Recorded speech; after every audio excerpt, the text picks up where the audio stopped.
Hey, welcome back to the Disney Plus Everyday Challenge, and today we have Our Lost Summer, Tomorrow by Together. This is a documentary about Tomorrow by Together. They are a K-pop group from Korea. That's where they come from.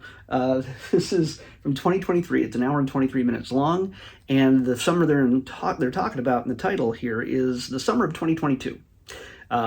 Just like pretty much any other music group that would tour, the pandemic pretty much put the brakes on a whole lot of performances, and that's where we find the group at the very start of this documentary. As things start opening up a little bit more and more, I think they were still kind of newish. I guess they're fourth generation. I'm not really sure of all the details. I am not a K-pop aficionado, but they were on the verge of hitting the road. But of course, COVID took a hit, and everybody stayed home. They would perform though occasionally in front of empty performance halls, empty, no crowds. There's little lights in the audience that represented the crowd, and they would dance and sing together, and people would watch them online.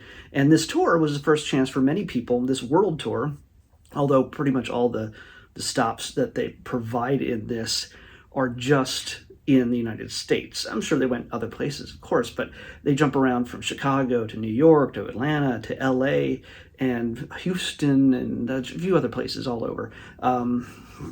But they, being somewhat new, again, I don't know how long they've been doing it for. They obviously, have a huge following. It's the BTS and everybody else, and I think isn't Park Jun-soo I'm not sure. I don't think he's in.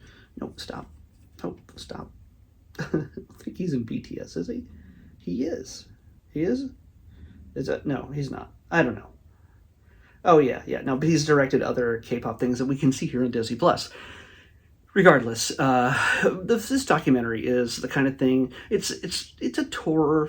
It's like you're riding along with the group and hearing their innermost feelings and thoughts and desires and wishes and hopes and dreams for amongst each other, with their fans, their families, getting in touch with their roots and seeking out a whole new life with just new experiences, new worlds to discover. This is, I believe, their first tour all over the world. So being in the United States was, kind of a new thing for them, not knowing how well they'd be received or if anybody would show up. But there was a few scenes where they are performing, I believe in Seoul, Korea, but South Korea. Sorry, Seoul, South Korea.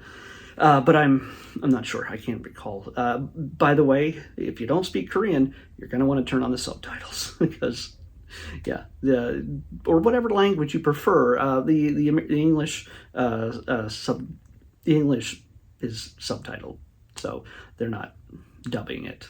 So I don't know about the other languages, but English subs. So we get to see all their experiences, go through it with them, and understand just how big of an effect they have on their fans. Some of the fans talk. They cut away to some interviews with fans, even here in LA, after a show done at the Microsoft Theater. It's no longer the Microsoft Theater; it's now the Paramount Theater, or Paramount Plus Theater. It's everything gets a plus now. But Microsoft at the time ran the theater down in LA live. I've seen actually J-pop acts in that during Anime Expo. I've actually gone to see a few Japanese bands. I even saw Hatsune Miku, yes, the hologram with a live band behind her. Yes, I watched a hologram in concert because she's a hologram. She's not a real girl, although many people cosplay as her. So I recognized the room immediately when it said they were in LA, and hey, Microsoft Theater, just knocking the place over with their music. And again, they're, for lack of a better term, they're a boy band, and boy bands have been around for decades. They used to manufacture them out of Puerto Rico and with Menudo, I think, and also Florida. They would just keep cranking out different boy bands, and they'd age out and they'd put a new kid in there, and then you get New Kids in the Block. You also got O-Town. You got NSYNC. You got Backstreet Boys. We kind of, for the most part, stopped doing that on a regular basis. Mostly our styles have, our tastes have changed in the United States for at least American boy bands. But there is no stopping Japan and South Korea from putting out idol after idol. Yes, they're called idols. Either as solos, small groups, big groups of like 15 girls or 15 guys. This is like 5 guys. 1, 2, 3, 4, 5, 5 guys, and they just get to you don't get to hear enough of their music really in this. You get to, it's mostly lots of talking, and the most times you hear the music is when they're going through testing their practicing their dance moves, or when you get to see a piece of a performance, such as the culminating performance at Lollapalooza in Chicago. So yeah, it's a few different venues all over the United States, and then we're going to do a humongous festival, like massive. And they had a humongous, I'm going to spoil this for you, they had a humongous response, and at the very end they said they're coming back as a headliner in 2023, so good for them. You know what, I know there's some people who are just like, oh, boy band, K-pop, whatever. Don't listen to them, okay? There's whatever you're passionate about, as long as you're not hurting anybody or yourself, whatever you're passionate about, don't be ashamed of what you love, whether it's music or comics or movies or any nerdy thing, any geeky thing out there, any popular thing. I don't care. Or very unpopular thing. Doesn't matter. Be passionate about what you love and take joy in it, because there's so few opportunities these days to appreciate the things that you love in this world and not be ashamed of it. So go for it. And yeah, there's nothing to be ashamed of. These guys are talented. They're awfully pretty, especially when they're in their makeup. But they are. There's a reason why they're popular, other than being attractive young men in their music. That's pretty much the DNA for this type of group. And they look like they have a fun time together. Documentaries can be deceiving, but from the looks of it, they look like they're having fun with each other. So yeah, if you don't know what it's all about, if you're not into K-pop, you might not really be turned into a fan by watching this. But if you're a fan, or you want to find, if you like K-pop and you want to discover what a new band, a new group to appreciate, this is a good starting point to get to know what they're all about and who they are. And yeah, you never know what you might find and what you might fall in love with. Let's pick tomorrow's episode. 59.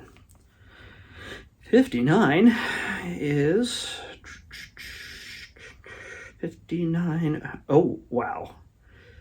I was hoping this would actually show up closer to midsummer, like June or so, maybe early July. But that is not the case. I'm getting it right now.